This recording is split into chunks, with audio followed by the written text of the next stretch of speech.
एक चींटी शक्कर के ढेर में रहा करती थी और एक चींटी नमक के ढेर में रहा करती थी। दोनों सगी बहन थी, दोनों सगी बहन थी। एक चींटी नमक के ढेर में रहती थी, नमक खाती थी, और एक शक्कर के ढेर में।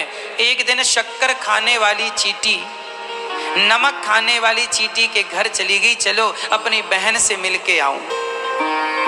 तो शक्कर खाने वाली चींटी जब नमक खाने वाली चींटी के घर पे गई तो नमक वाली चींटी से मिलके बड़ा गले मिली, दुलार हुआ, हाल चाल पूछा। नमक वाली ने, बहन कैसी हो? शक्कर खाने वाली ने कहा, बहन बहुत अच्छी हूँ, भगवान का दिया सब कुछ है, सुखी हूँ, सब ठीक ठाक चल रहा है, भगवान बढ़िया खाने को देते हैं, बढ़िया खाती हूँ, मैं शक्कर खाती हूँ।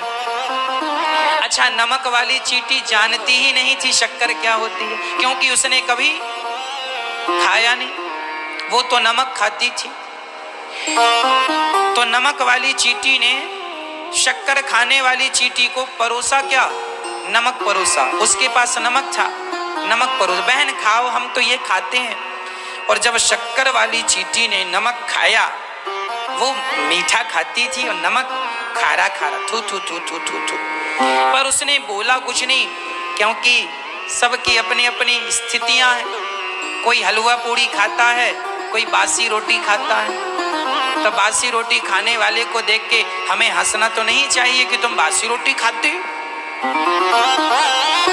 सबकी अपनी अपनी मजबूरियां हैं, हंसना नहीं चाहिए। तो शक्कर वाली चींटी बड़ी समझदार थी, उसने कुछ बोला नहीं और उसने अपनी बहन को निमंत्रण दिया, बहन कभी हमारे घर आओ। एक दिन नमक वाली चींटी ने प्लान बनाया कि चलो हम अपनी बहन से मिलने जाते हैं।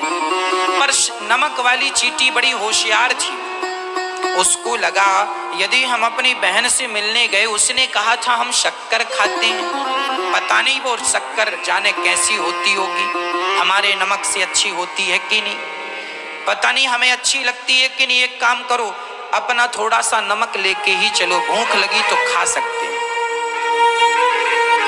तो नमक वाली चींटी जब गई तो अपने मुंह में नमक का ढेला दबा के ले गई, यहाँ किनारे पे, यहाँ दबा लिया, नमक लेकर गई और शक्कर खाने वाली चींटी के पास पहुंच गई। शक्कर वाली ने गले लगाया, बहन कैसी हो, बड़े दिनों में आई हो, बैठो, सब हालचाल अच्छा, सब कुशल मंगल है, जरा बैठो। पानी पिलाया, अब परोस दिया शक्कर, ले बहन शक्कर खाओ। अब वो नमक वाली चींटी जो थी, उसके मुंह में एक्चुअली नमक का ढेला ऑलरेडी पहले से था, तो नमक होने के कारण वो खा तो शक्कर रही थी, पर उसके मुंह में नमक होने से शक्कर भी खारी हो जा रही थी। क्योंकि शक्कर खाने के पहले आप जरा मुंह में नमक रख लीजिए, और शक्कर को नमक के साथ मिला के खाएंगे तो शक्कर का स्वाद कम आएगा, नमक का स्वाद ज्यादा आएगा। आप प्रैक्टिकल कर सकते हैं। उसके मुख में नमक था और वो शक्कर खाए, 10 मिनट से शक्कर खा रही थी। तो शक्कर वाली चींटी ने पूछ लिया, बहन ये बताओ शक्कर कैसी लगी? तो नमक वाली ने कहा, बहन कैसी भी नहीं लगी, जैसे रोज लगती थी वैसी लग रही है। अब शक्कर वाली ने कहा, राम राम, ये शक्कर के ढेर पे बैठ के कुछ गड़बड़ है, बहन अपना मुंह खोलो। जब मुंह खोला तो उसके मुंह में इतना बड़ा नमक का ढेला, अरे इसे गिरा, उसे हटाया, और जब हटा करके शक्कर खाया तो वो नमक वाली तो नमक भूल के शक्कर की दीवानी बन गई। वाह इतनी बढ़िया, हमने तो पहली बार खाई है, कभी खाया नहीं, तुम इतना बढ़िया खाती हो, बताया नहीं। शक्कर वाली ने कहा, 10 मिनट से तुम खा रही थी लेकिन तुम्हारे मुंह में नमक था। उसी तरह वो नमक वाली चींटी और कोई नहीं है, हम सभी वो नमक की चींटियां। आप लोग बैठे हैं शक्कर के ढेर में, जो कथा सुन रहे हैं आप लोग, जो वृंदावन धाम में बैठे हैं आप लोग, ये शक्कर का ढेर है।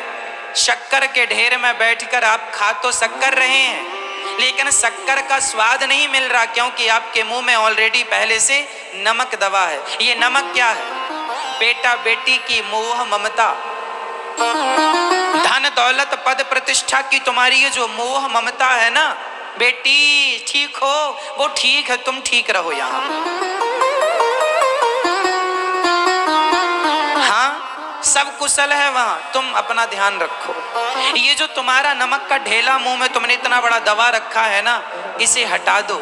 यदि ये नमक का ढेला तुम्हारी मोह ममता, तेरा मेरा, ये तेरा ये मेरा, अरे वृंदावन में आए हो, केवल भगवान पे मन लगाओ, केवल बिहारी जी के चरणों का चिंतन करो, घर में बैठ के भी बिहारी जी के चरणों का चिंतन करो।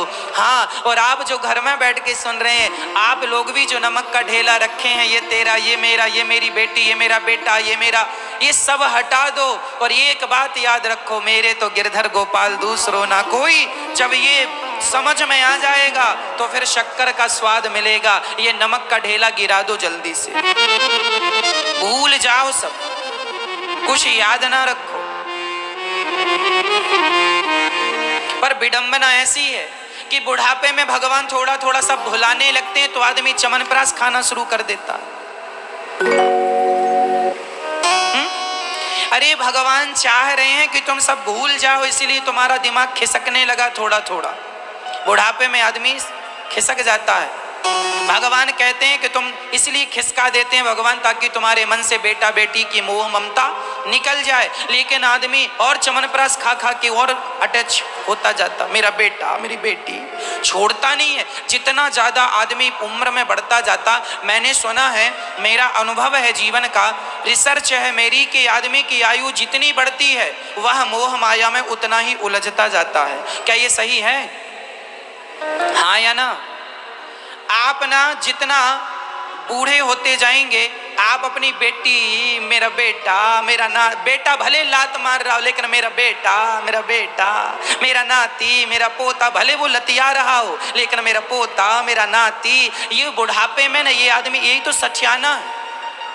लातें पड़ रही हैं वहां से, अपमान हो रहा, फिर भी मेरा मेरा। अरे ये मेरे नहीं है, मेरे तो गिरधर गोपाल दूसरो ना कोई। जो तुम्हारा है उसे अपना कहते नहीं हो, जो तुम्हारे हैं नहीं उनके पीछे मरे जा रहे हो। ये तुम्हारा नहीं है। कब समझोगे इतनी सी बात? इतनी सी बात ही समझाने के लिए मैंने ये चींटी का दृष्टांत दिया।